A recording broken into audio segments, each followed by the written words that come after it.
Text, Indeed. At Indeed, ENG Tech Talks on the fourth Wednesday of every month. Engineering.indeed.com. David Tulig, tech-led, job search team, stands near a projector screen that reads, Building Indeed Resume Search.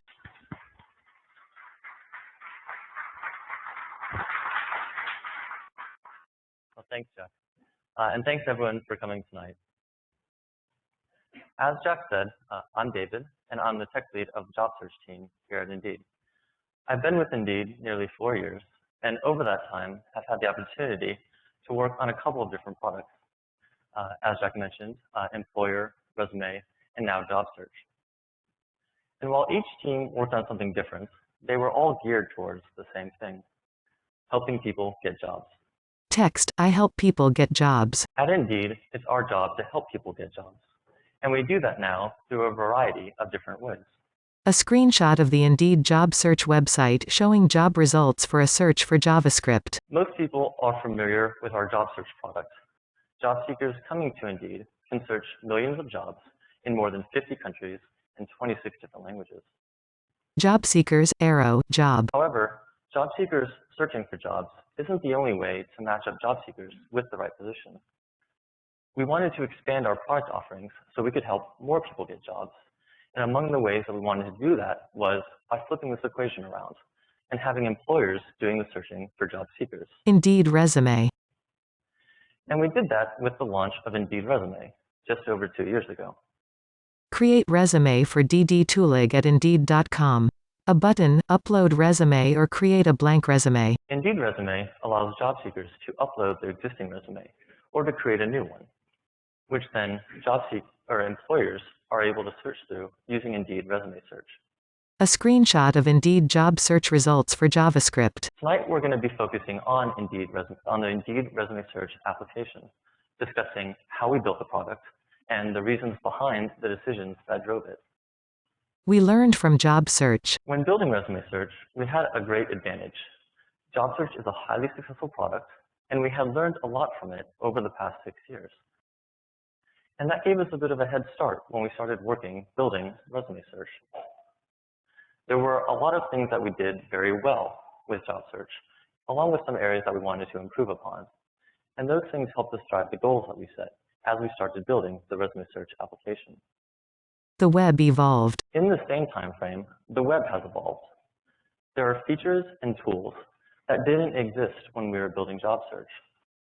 And so as we set out to build Resume Search using the same core principles that we apply to every product at Indeed. We wanted Resume Search to be simple. We wanted to make sure that it was simple for employers to find and contact job seekers. We wanted the product to be fast. We wanted to deliver the results to the employer extremely fast. We wanted Resume Search to be comprehensive. We didn't just want resumes in a single industry. We wanted to make sure that we had all the resumes in the same way that we want all the jobs. And relevant. We wanted all our search results to be relevant, making sure that the employers were finding the right job seekers. And tonight, we're going to primarily focus on the first two, being very simple and fast.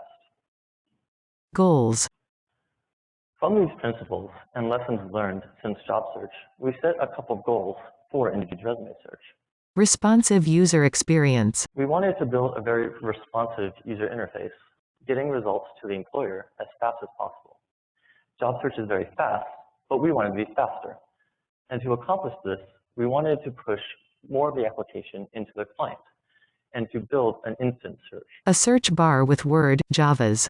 Drop down below, JavaScript, JavaScript jQuery, JavaScript HTML, JavaScript HTML CSS. And for those not familiar with instant search, the way it works is when a user starts to type their search query, we request completions of that partial query. We use the best completion to perform a search while the user is still typing, giving us a bit of a head start in showing results to the user. A screenshot of a list of job search results for the term JavaScript. And by starting that search before the user finishes the query, we're able to render those results faster than if we waited for the user to finish typing it and go through a full page reload. And by doing that, we reduce the time the employer has to wait to get results. And sometimes we're even able to do this before the user finishes typing. Now, this whole process is done on the client using JavaScript, which is going to help drive our next goal. Maintainable code. We wanted to build an application that was very maintainable. We wanted to manage our client-side code in the same way that we would manage our server-side code, with very good software engineering principles. In the past, we have treated our JavaScript as a way to add interactivity to our pages. But to build a better client-side application, we needed to adopt better practices. Reusable components. We wanted things such as good software structure. We wanted to use reusable components. We wanted the components we built with resume search to be applicable in other areas at Indeed. Separate presentation as logic. We wanted to ensure that we separated our presentation from our logic. In the past, we've kind of just mixed our HTML in with the rest of our JavaScript, and that leads us to very unmaintainable code, and that we were striving to build something better. Fast. And then finally, we wanted to be fast. And fast, as a goal, serves two different purposes. We wanted our application to be fast, creating a better user experience by making the interactions with the application very responsive. But we also wanted our development speed to be fast. We wanted to ensure that we could build new features quickly, easily, and safely. And so these three goals are going to be what drive the decisions we make as we build the resume search application. Library support. With job search, we used a single JavaScript file without any library support. And at that time, and for that product, that was a reasonable solution. But with resume search, we wanted to take advantage of a proven library with a large set of well-tested utilities to make our development faster, letting us focus on our application sooner. Google Closure tools. We had used the Google Closure tools as part of the job seeker side of resume. And we continued to use these as we built the resume search application. For a little bit of background, Google released the open source version of their JavaScript toolkit, which became the Google Closure tools in 2010. A flowchart. Your template code to Closure templates to Closure compiler to optimized JavaScript. Closure library to Closure compiler to optimized JavaScript. Your application code to Closure compiler to optimized JavaScript. The pieces of the Google Closure tools are the library, the Closure templates, and the Closure compiler. Closure library. And we'll start by taking a look at what the library has to offer. DOM, events format, FX, history, net positioning, SOI, storage string, style. Across Indeed, we've been able to take advantage of a lot of the utilities that the Closure library provides, saving us time that would otherwise be spent reinventing the wheel. We've taken advantage of things such as the events library, which allows us to work with events better in multiple browsers, along with libraries such as the positioning library, again, making cross-browser development much easier. And as we continue to expand on these products, we'll have the backing of even more libraries for us to work with. Modular and independent. And one of the great things about how the Closure library is organized is that it's very modular and independent.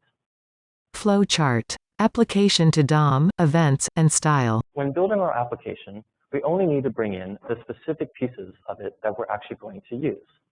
So in the case of our application here, we can bring in the DOM utilities. We can bring in the cross-browser event helpers. And we can bring in some style utilities. However, we do run into a small problem. Being modular, the modules themselves have dependencies. Events to object and array. Events depends on object and array. Style to object, array, string. Style depends on object, array, and string. DOM to object, array, string. And the DOM utility depends on object, array, and string as well. And so we have to take some care when we're putting our application together, making sure that each dependency in this graph is met. Boxes in a vertical line. Array, object, string, DOM, style, events, application. And the order ends up looking something like this. But we can quickly see how this would be unreasonable for anyone trying to do this by hand, even for small applications. And we immediately see the need for an automated way of managing dependencies. And Google saw this as well when they built the Closure library and provided it with a set of scripts that will manage this process of building the dependency tree for you. Text, goog.provide, parentheses Indeed.search. Goog.require parentheses goog.dom. Goog.require parentheses goog.events. Indeed.search.validate location equals function empty parentheses. By using the library's provide and require functions, the closure library will determine all of the dependencies, making this problem of managing dependencies between modules disappear. Flowchart, application to DOM, events, style, project, array, string. And these tools are going to continue to help us as we break up our own application into smaller and reusable pieces. Unit testing. Another benefit of the closure library is it comes with a very robust unit testing framework. And using the closure library's testing utilities, we've been able to write better tests for our JavaScript. And then using the test runners, we've actually been able to integrate our client-side unit tests into our continuous integration environment. Screenshot, Indeed all JS unit tests. Text, closure templates. The next piece of the closure tools is the closure templates. HTML code on screen. As part of making a more manageable application, we didn't want to continue mixing all of our HTML with the rest of our JavaScript. This might look familiar to a lot of you.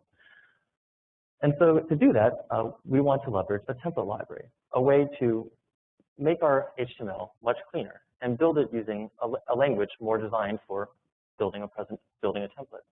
Code on screen separated into shorter rows. Closure compiler. The third main component of the closure tools is the closure compiler. And this is the component that really ties together the whole tool set. The closure compiler is going to take all of your application code, all of your library code, and then all of your template code, and output an optimized JavaScript file. And the closure compiler has a couple of different optimization levels. Whitespace underscore only. It has a whitespace only level that will just remove all whitespace from your JavaScript. Simple underscore optimizations. It then has a simple optimizations level, which will do some safe variable renaming within certain scopes. Code on screen, function display not title parentheses note, alert note title. Var flower note equals empty brackets. Flower note parentheses title equals flowers. Display not title parenthesis flower OTE. As an example of that, let's run this small snippet through the compiler with simple optimizations. Circle appear around text, note and note title. What we'll find is that the compiler is going to be able to rename the function parameter because it's safe and contained all within the function scope. The words note change to the letter A text, advanced underscore optimizations. The third optimization level is the one that I want to focus on tonight. Advanced optimizations is where the closure compiler transforms from being just a minifier or a compressor into a compiler. Again, the closure compiler works by taking in your whole application, all of your templates and all of your library. And when it does this, with advanced optimizations, it's able to parse it into an abstract syntax tree, allowing it to perform some static analysis and optimizations. Type checking. One of the features it provides is type checking for your JavaScript.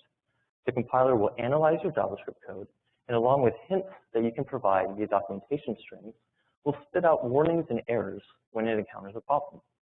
Code on screen. Warning, actual parameter 2 of Indeed.validation.email rule does not match formal parameter. Some examples of that are if you try to pass a node to a function that's expecting a string, it'll let you know. Or if you're calling a function with too many parameters. Or if you're trying to call a function that doesn't even exist. It gives you all of this at build time, and so you don't have to wait until runtime to see these problems with your JavaScript. Unused code removal. Another huge benefit of the closure compiler is its ability to remove unused code.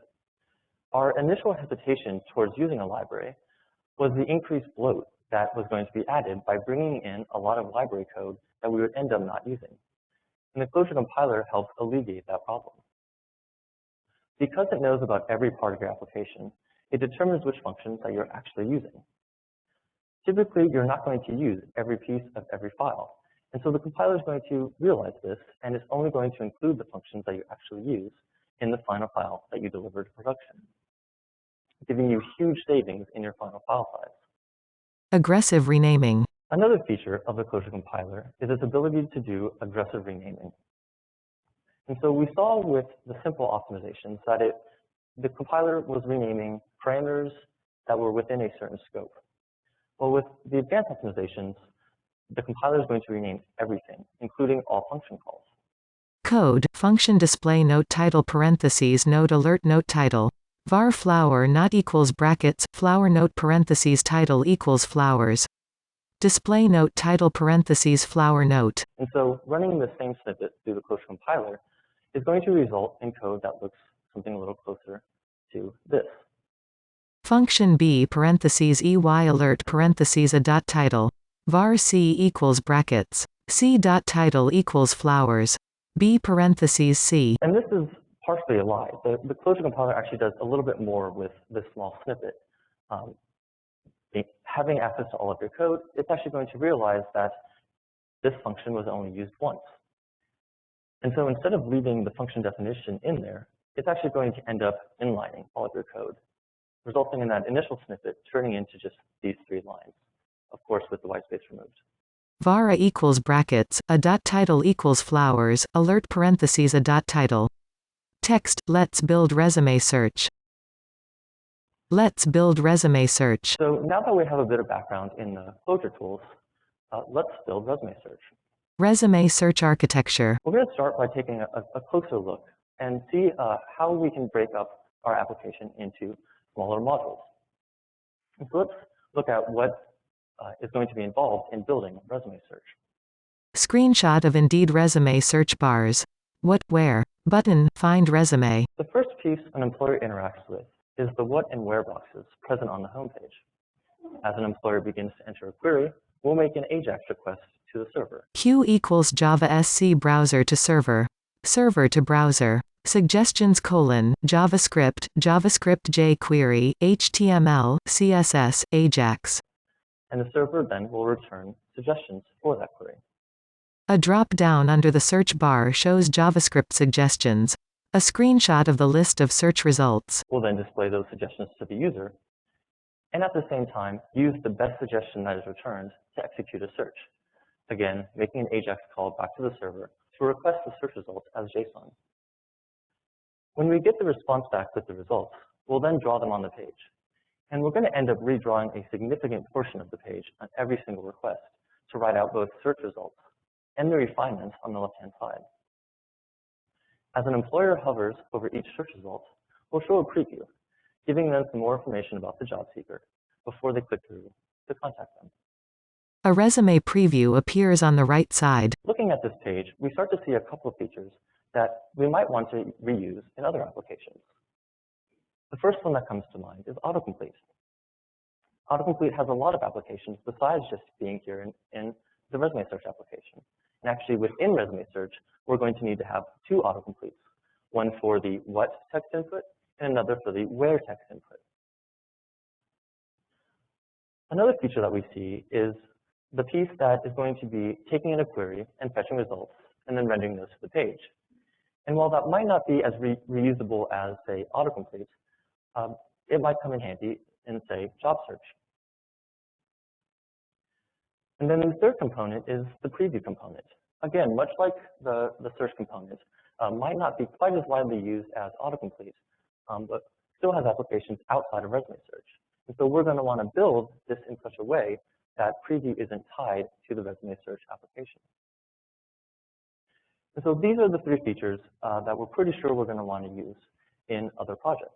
And so when we build them, we're going to want to make sure that we don't build them in a very tightly coupled way. A possible approach: tightly coupled modules. A flowchart where 4 boxes interconnect. Query autocomplete, location autocomplete, preview, search. We don't want the autocompletes to be dependent on search. We don't want the autocompletes to know that searches exist within this application. Same thing with preview. We don't want preview interacting with the autocompletes or the search module. Use events. And in order to keep them very independent, the approach we're going to take is to use events. An event-driven architecture is going to give us the ability to have the modules be very independent and reusable. To get a better look at this, we're going to focus in on autocomplete and look at how that module is built. Like the resume search app, autocomplete can also be sliced into smaller components. We'll need a component for managing the text that the user is typing into the text box. That'll be our text handler.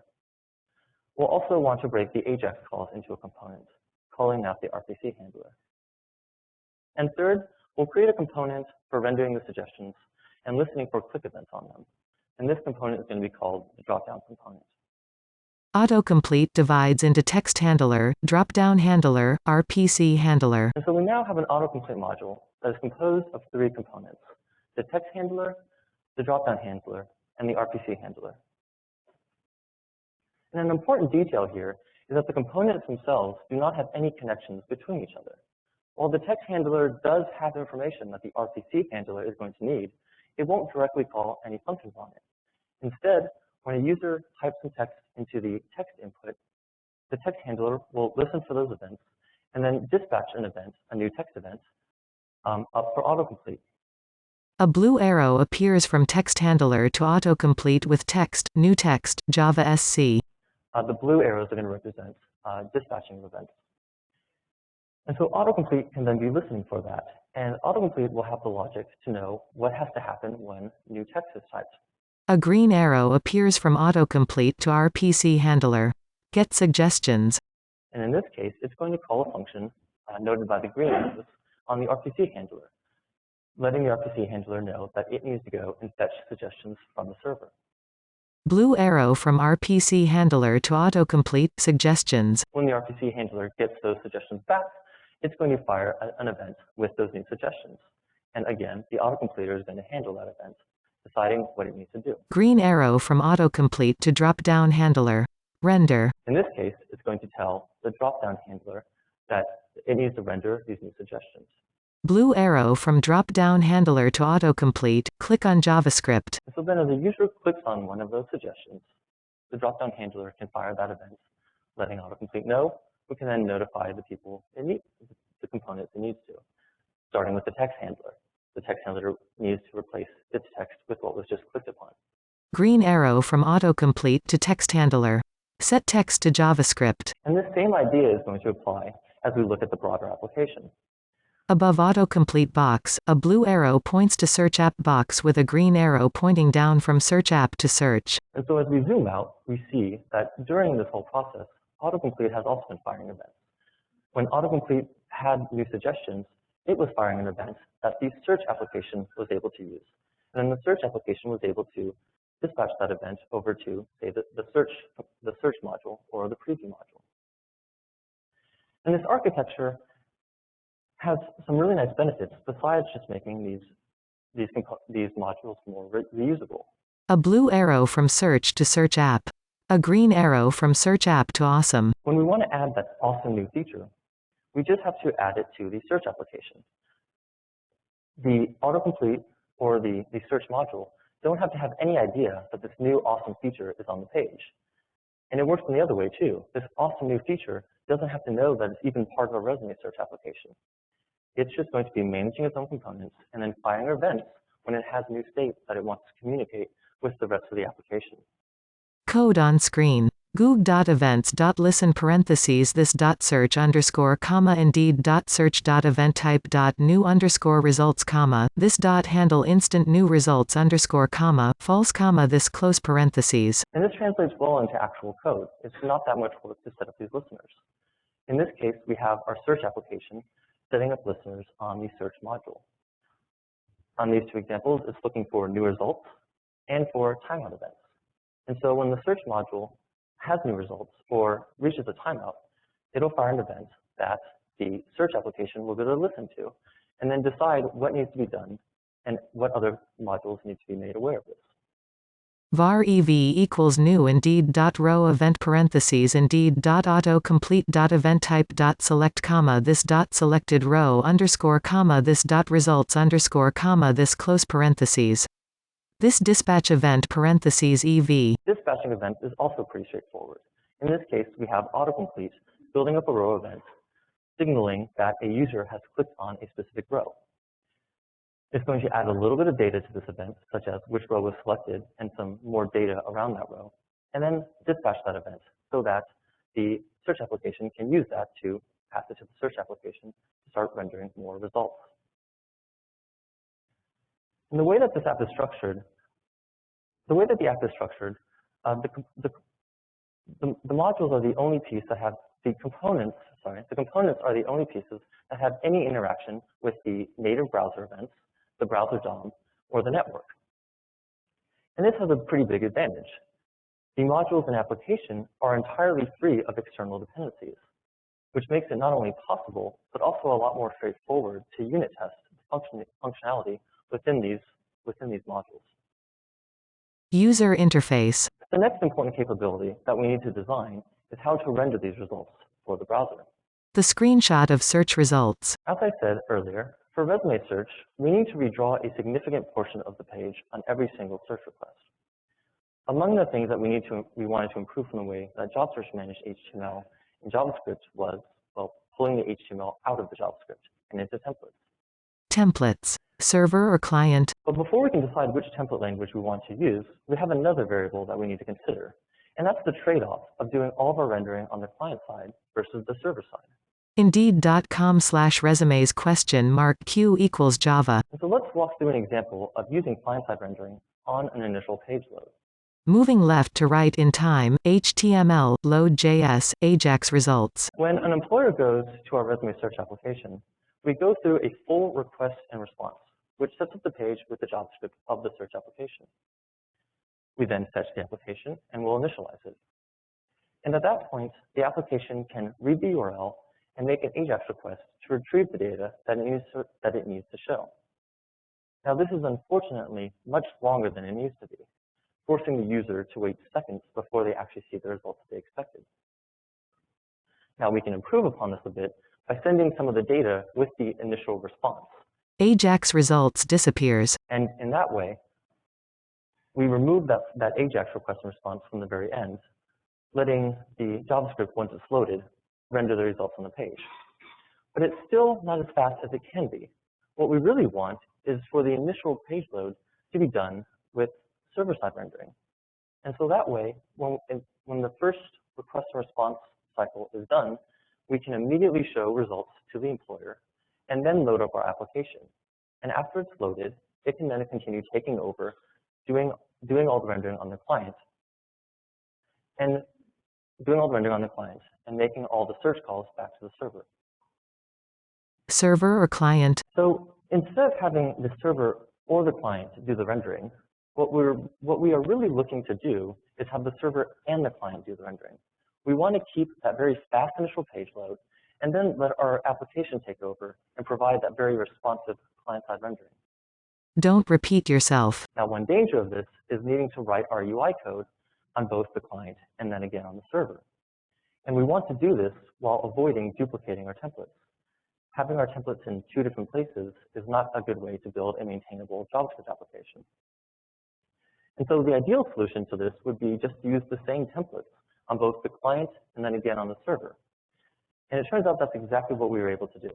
Closure templates. The closure templates are a template engine that can be run in both JavaScript and in Java. And this gives us the best parts of both client-side rendering and server-side rendering.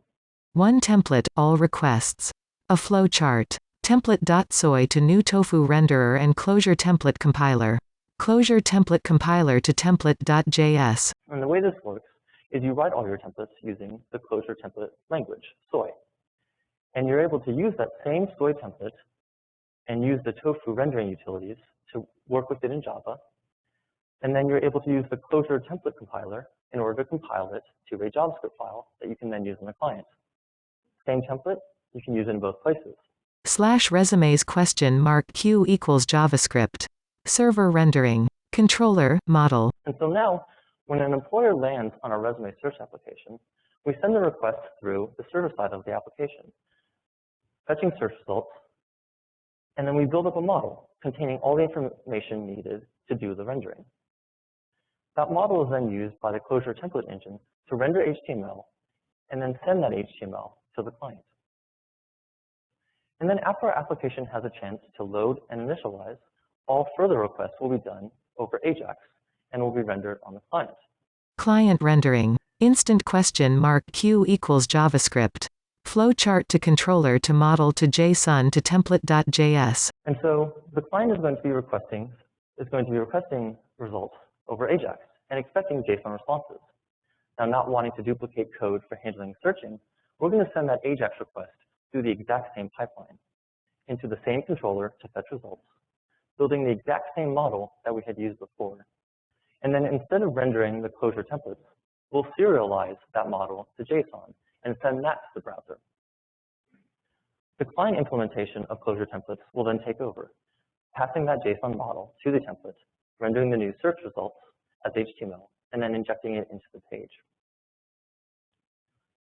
Both instances use the same controller and the same model, making changes very easy.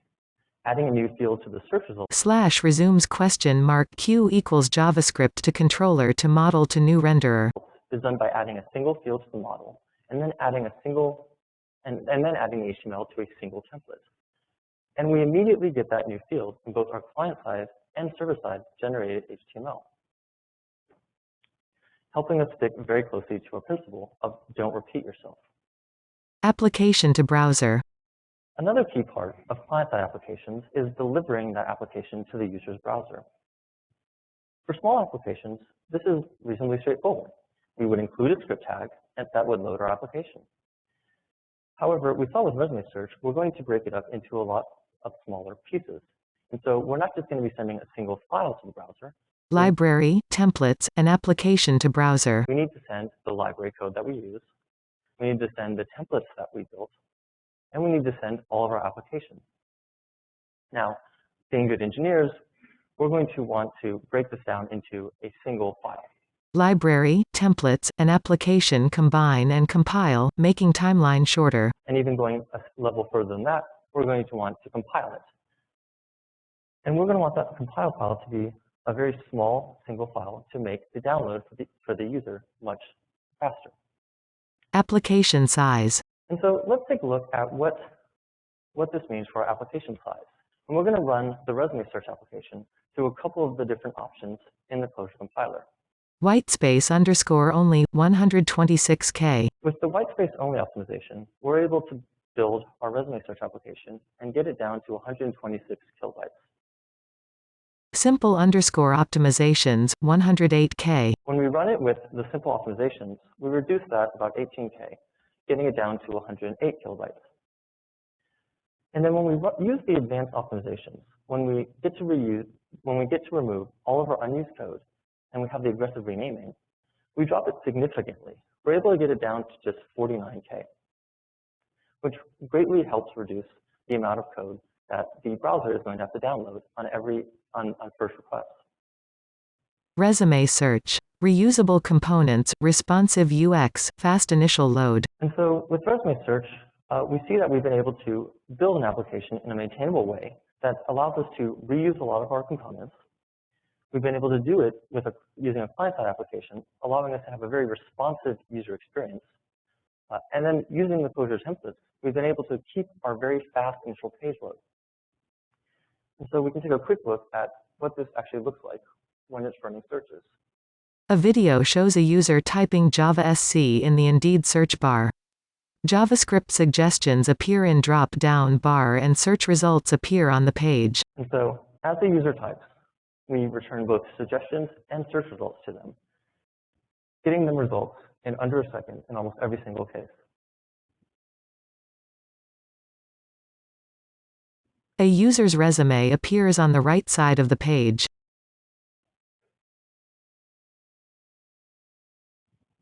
We learned from resume search.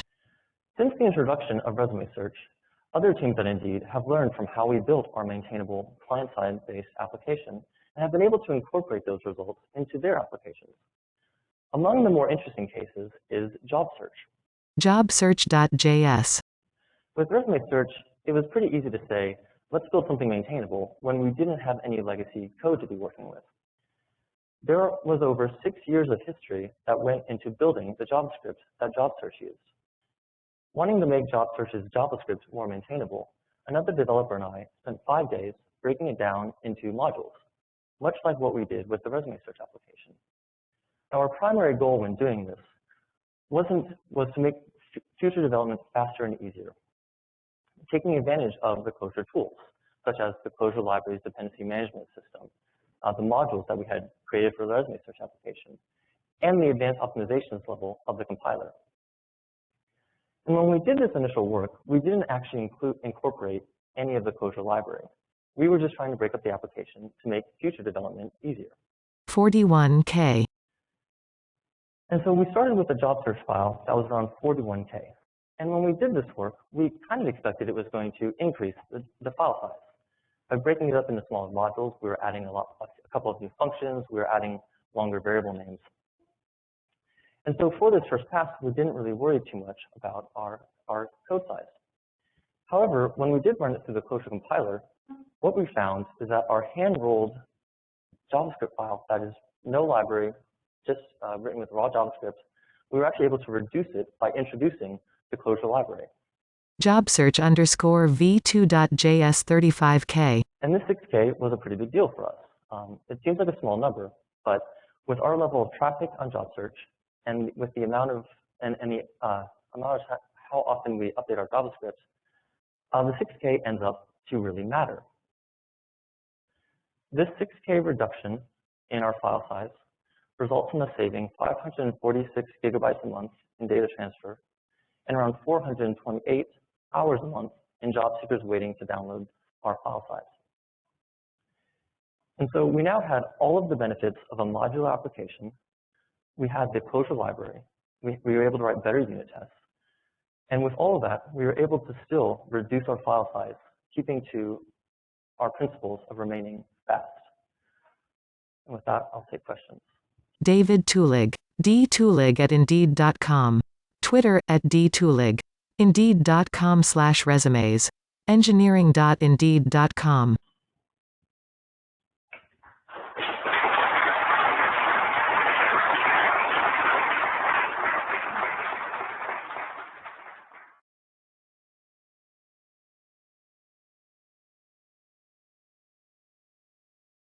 Indeed. At Indeed, ENG Tech talks on the fourth Wednesday of every month.